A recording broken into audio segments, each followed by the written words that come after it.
Welcome to Sprinkle with Hope podcast with your host, Jason, and we are so excited to talk to you today. So, Shane and I have been talking about just, our experiences, our real world, real life, things that we have struggled with. And we've been talking about it for a while, about sharing those with you guys so that you can see that, yeah, Shane and I are positive and upbeat, but we've also gone through some stuff in our life that's made us see those things better and to go through those things. And so the next few episodes are going to be a little different approach. So hopefully you guys get something from them. But really, this is what we want to get to: is you guys understanding better where Shane and I come from. And so today I'm going to sort of interview Shane and just talk about one of the things that he's gone through in his life. That was a real struggle, and still is, right? I mean, it's not something that's going to go away for him. It's something he's going to be battling for his whole life. And so, Shane, I wanted to kind of open it up a little bit about, how did this divorce start, or how, what was some of the things that kind of spawned this divorce, and we'll kind of start from there, and then I'll ask just a few other questions about it. Yeah, it really started kind of abruptly for me. I didn't ever see any signs from my ex-wife of things that we were struggling with. Of course, with every marriage, you're going to have ups and downs and struggles and Sure. trials, everything. That's part of life. And I think that's why we want to open up to our listeners to share with you real life examples of struggles that we've gone through, but we've overcome or overcoming, and become real with you and raw. And so as I look back on it, it really was abrupt. It kind of happened pretty quick. Truly one day she just said, things have changed and I'm done. And I was like, wait, what just happened? I never ever Yeah. thought going through life that I would get married and go through a divorce. I never thought that would happen. It happened to me. It happens to a lot of people, but I don't consider it to be a failure. I look at it as an opportunity that I learned some things about myself, about life, and about just things that helped me in my marriage now, that I don't make the same mistakes. I'm not blaming my ex-wife. It takes two, of course, for Right. everything.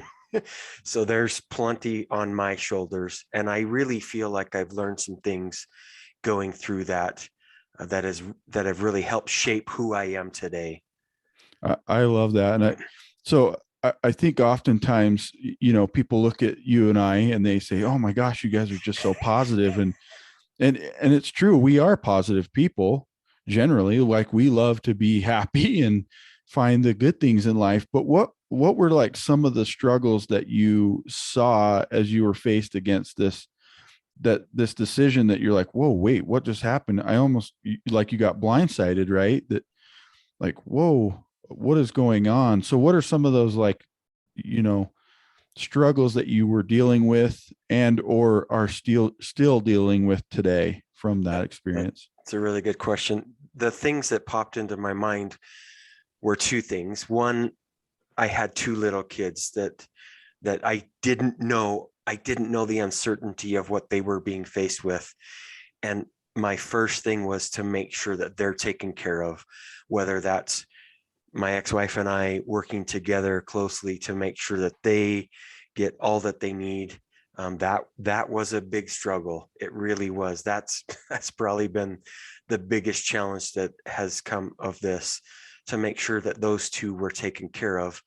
And then as I got remarried and had other kids, it was balancing all of that, not just Mm-hmm. my first two children, but the four now, and just making sure that they all are taken care of. And it's been a real struggle. The other thing that I was, for me personally, a big struggle was doing it alone. Yeah. I remember telling our parents, hey, by the way, I got divorced. And that, I'm not joking. I said, "Hey, Mom, guess what? I just got divorced." And she's like, "What?" So I did it alone. I didn't have anybody that I felt like at that time I could lean on or talk to or cry with, and any of that. I'm kind of a reserved person back then. I feel like I've really blossomed into who I am today. But back then, I was very in a shell, and Mm-hmm. I didn't want to share those deep feelings, Yeah. that pain and that hurt, because it was difficult for me at the time, and it Yeah. still is today. I wake up every day and I still went through that. It's not ever going to change, like you said.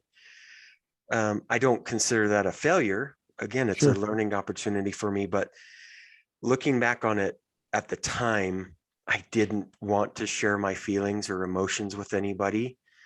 And I just, I closed off a little bit. And so the beauty of that was shortly after that happened, I went through mediation for myself to become a certified mediator because I wanted to learn that process more. And in turn, I helped other people. And I did most of it for free. I would be a mediator for people who are going through a divorce for free because I didn't want them to be in the situation that I was in Yeah. alone. I didn't know some of them, but I wanted to be an advocate for them to say, "Hey, look, I've gone through this. It's tough. You're tough. We can go through hard things and come out better, but don't do it alone. I'm here for you." And so, again, I think the whole message of these podcasts that we're doing to really open up and be raw is that it's that you and I go through life, but we have a learning opportunity on the backside of the struggle or the trial or whatever we're going to talk about. So that those are the two things that came to mind when you asked that question, just that I was totally alone, and I wish that I wasn't, looking back on it. And two, I wanted to make sure my family was taken care of. Yeah. It was an interesting time, and I remember it.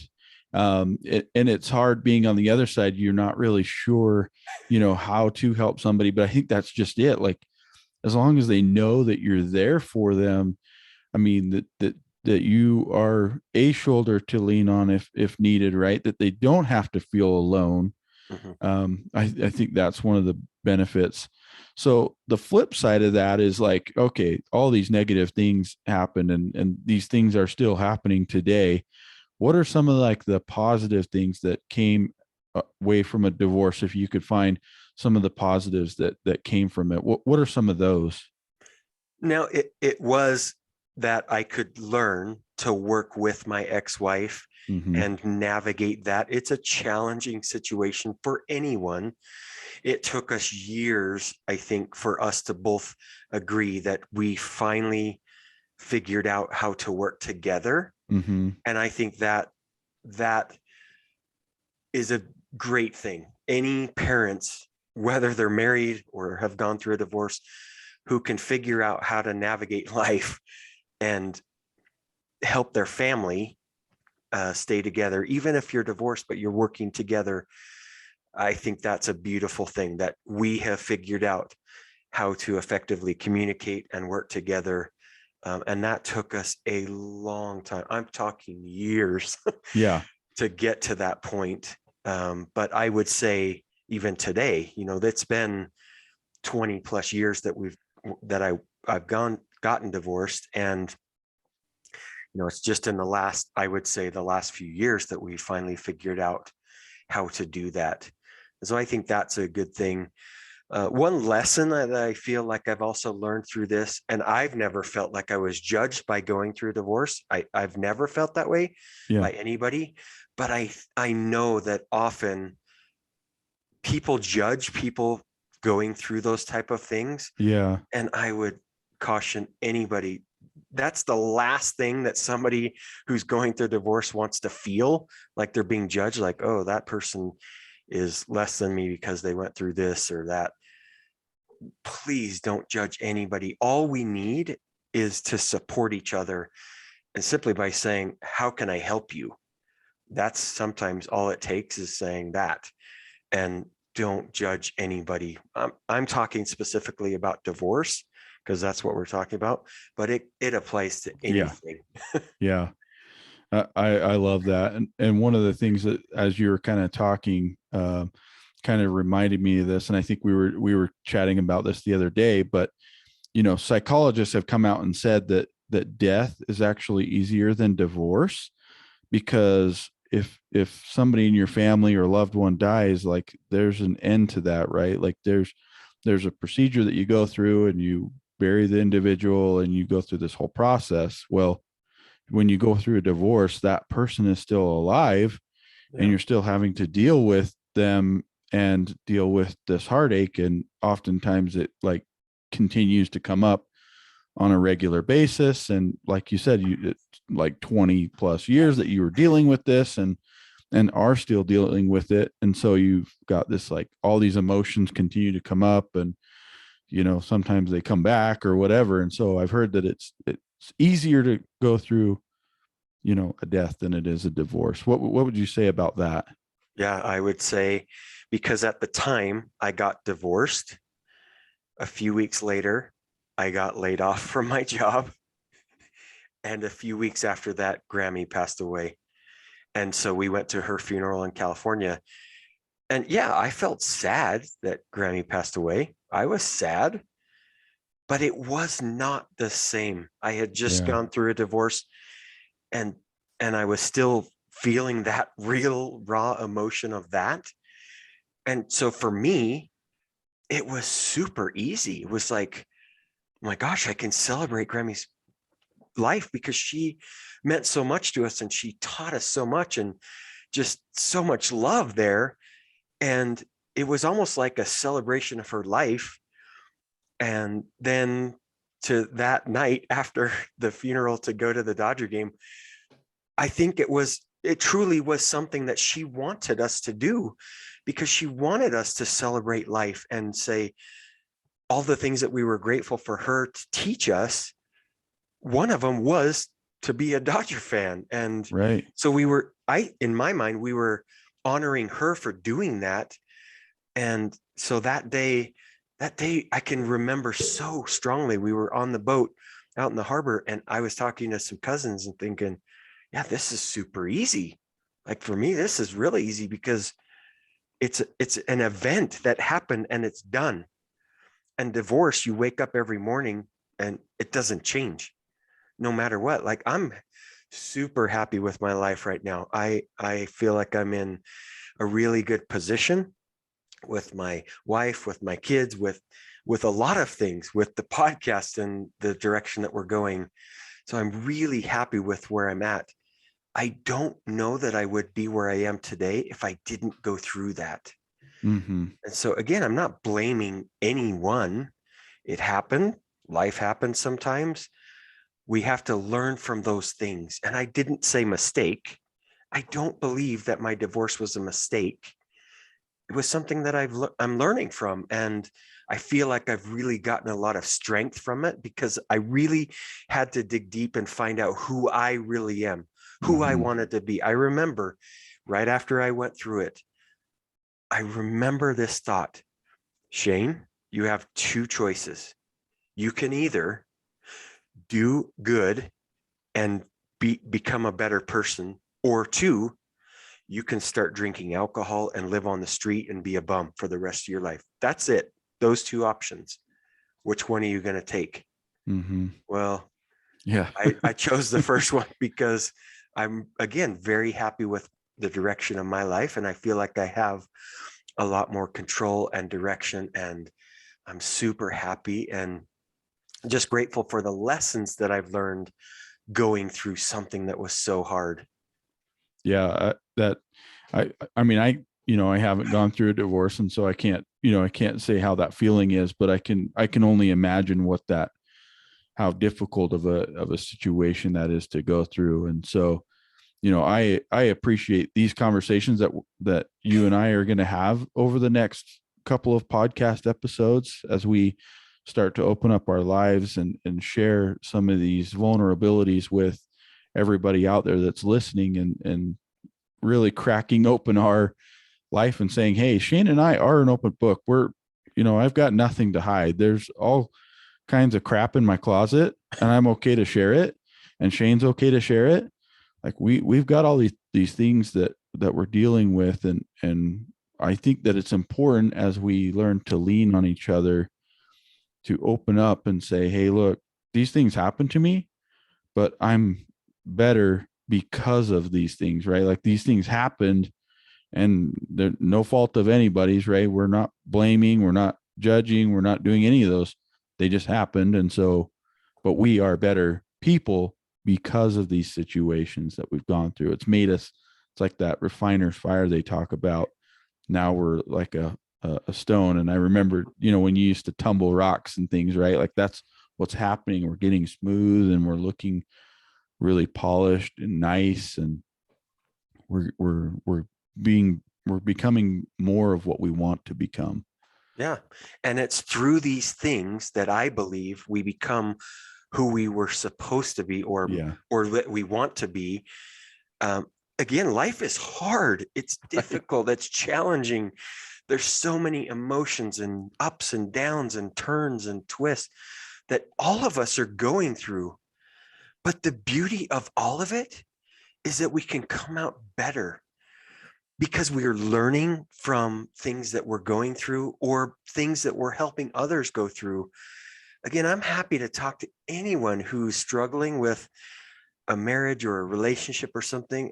I'm not an expert at all of this, but I've gone through it. I can share personal experience to possibly help someone. And that I think is worth it. If I can teach you things to not do or things to do that I might have done or didn't do, then I think it's worth it. It's worth teaching each other and lifting each other and supporting. There's not one person I think in the world that I can think of that I wouldn't want to help. Right. Everybody. Why would I not want to help somebody? And so I'm super happy that we're finally getting to the point where we're peeling off some of those layers and really showing the listeners, you all over the world, and we appreciate all of you, who we really are. We're struggling through life just like you, but we're becoming a better version of ourselves. I'm not asking anyone to become like me. I don't want you to be like me. I want you to be a better person of you. Yeah, I love that. Amen to that. So as you were talking, it brought up one of the last questions that I wanted to ask you, and that is, what is maybe one or two pieces of advice that you would give to somebody who's either going through divorce or thinking about a divorce, or this situation is being forced upon them, like the other party's wanting to say, hey, I want a divorce and we're done. What are maybe one or two things that you would share with them to maybe help them through that process? I would say look inside yourself, see the things that you helped get to that point, because it takes two people. It's not one person, it's two people. So look inside yourself and find the things that you did or didn't do that made the situation the way it is. And another thing is listen. And when I say listen, I'm not talking about with your ears. Don't listen with your ears. Listen with your heart. If you're listening with your heart, the person you're talking to, whomever that is, instead of listening with your ears, you're listening with your heart, you're going to really digest what they're saying. And you possibly, if it's in a situation where you're on a crash course with divorce, let's say, if you start listening with your heart and look within yourself, I wonder if you can avoid that situation, because you're not focused on the wrong that the other person is doing. You're looking at yourself and saying, what can I do better? And I'm really focusing on listening with intent what they're saying. And I really believe if we do that in any situation, we're talking specifically about divorce, and I'm certainly not advocating for everybody to get divorced, because right. I think there are things you can do. Those two things I really believe could change the situation. And the third thing, which I think we do really well at right now, my wife and I, is date. Mhm. Don't stop dating. Find every possible way to date. And that doesn't mean you have to go out to a fancy dinner. It doesn't even mean you have to go out of the house.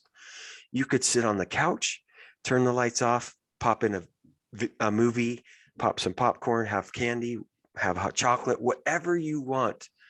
But find those times to date and connect as often as you can with the person that you're with. And I really believe if we do those three things, then we're going to become better people together, learning how to navigate life in a relationship with the other person. Yeah, this has been an awesome conversation, and I really hope that you guys can take something out of this. If you're going through divorce, hopefully you can take one of those three things or all three of those three things that Shane mentioned and have those things help you. If you're not going through divorce, do the third one so that you don't, you try to avoid that situation from coming up.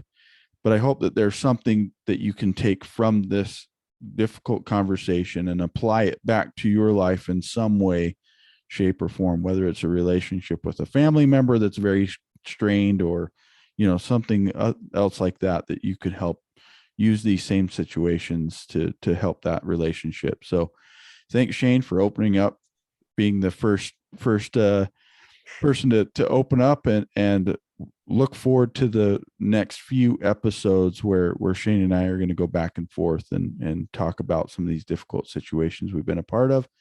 Thank you guys for listening. We see all of you. We appreciate all of you.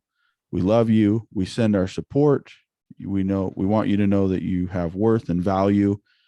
No matter the situation you're in, you have worth and value. You don't have to do anything for it. And we just send our love and appreciation to all of you. Thanks for listening, and we'll see you next time.